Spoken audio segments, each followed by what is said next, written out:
I'm so happy and delighted to have midwife Rueda Mula back in the house. Rueda has been a speaker before, and yeah, you're in for some great tips. This whole series that we're doing, this is talk 3 of 4, and it's brought to you by PregOmega Platinum. And I want to really thank PregOmega Platinum for sponsoring this whole talk series. They've also decided to spoil one of our readers and followers with a voucher worth 2,500 Rand from Babies R Us.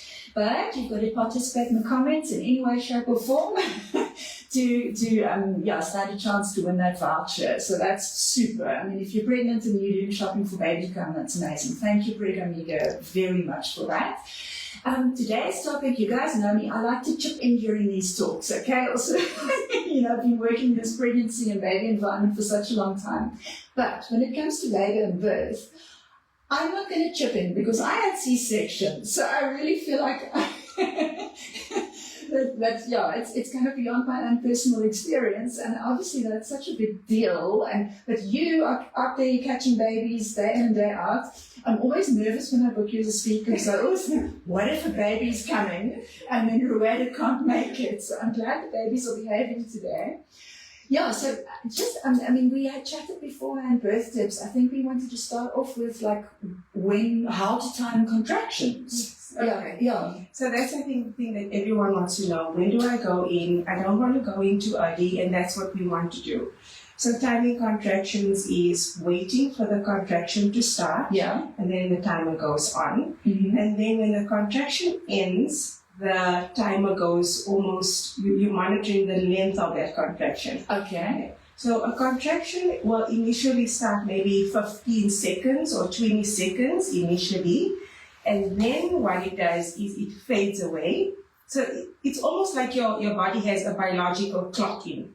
It literally stops for that 10 minutes. And then it starts off again. Okay. You start again a contraction and it stops. So your contraction might last initially for about 15 seconds to about 20 seconds and then fades away for 10 minutes. Okay. So when you get to the 10-minute mark regularly for the past 2 hours, yay, today's the day. Okay. Great.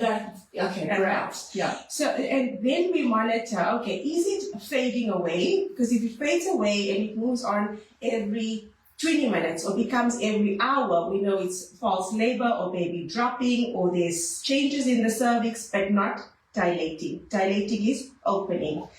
If it moves on closer, and we see that we're having a contraction every 5 minutes, and it lasts for at least 40 seconds or more, then that's labor. Okay. And then is that when you go in or after that? Yeah. Yes, because, for first-time moms, it's somewhat very different to your follow-up, if you have more babies. Your second babies, usually, that's when you go in. Second-time moms, please make your way through, because those babies come super fast. Okay. But first-time moms, you can see how you're managing. So I always say, if you can speak through your contraction, and you say, I'm having a contraction now. Yeah, it's actually there now. And you can talk through it, you still have time. Okay. If you're stopping, if it halts you, and you need to breathe through your contraction, and it's every 5 minutes, that's the time that you make your way in. Okay. That's super helpful, yeah. And I guess also with first moms, there's more anxiety and nervousness about, should I or shouldn't I? Where the second moms kind of know, Yes. And one of your telltale signs to say that everything is okay is that your baby is still moving between your contractions. And that's how you know everything is fine. Okay. As long as you're not bleeding, your water didn't break, and it's not greenish in color. So those are the things you look out for. So all the tick boxes must be there.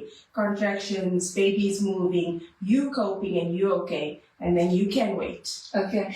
You spoke about the water breaking. So if your water breaks, you need to go in, or So yes, with obstetricians, they want their clients in as soon as the water breaks because their monitoring starts. Okay.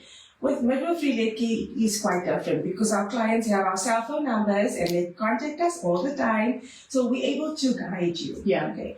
If your water breaks and it's clear in color, I would generally ask, Do you have any contractions? And sometimes water breaks and you don't have contractions, you know. Yeah. Then we know, okay, there's no contractions, you can wait. Yeah. But within 12 hours, if nothing has happened, then we do need to monitor mom, probably start an induction of labor and antibiotic coverage. Okay. So if your water breaks, the first thing is contact your provider.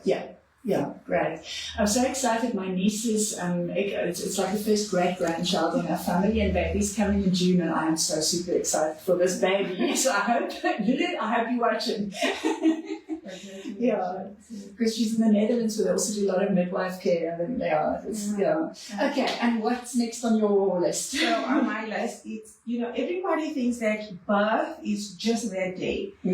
I always say you can run a marathon, but how you train for that marathon will make it easier or not. Okay? The same with birth preparation. So prepare your body, take your supplements, make sure that you're eating healthy, start with your exercises, make sure that your iron levels are nice and high so you have that energy for that day. Okay? And that's very important for the actual day of labor.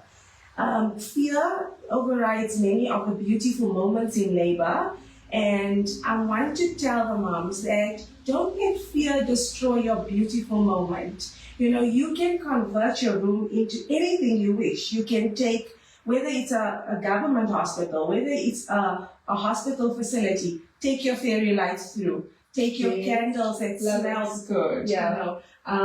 Take your music that you and your partner have put together so that you create the environment that you want. And capture those moments. Take those beautiful pictures of you breathing through your labor. Put your hand on your partner and snapshot that. Because those are the moments that you want to look back at when your child is 1 or 2 or 3, So capture every single moment of your labor.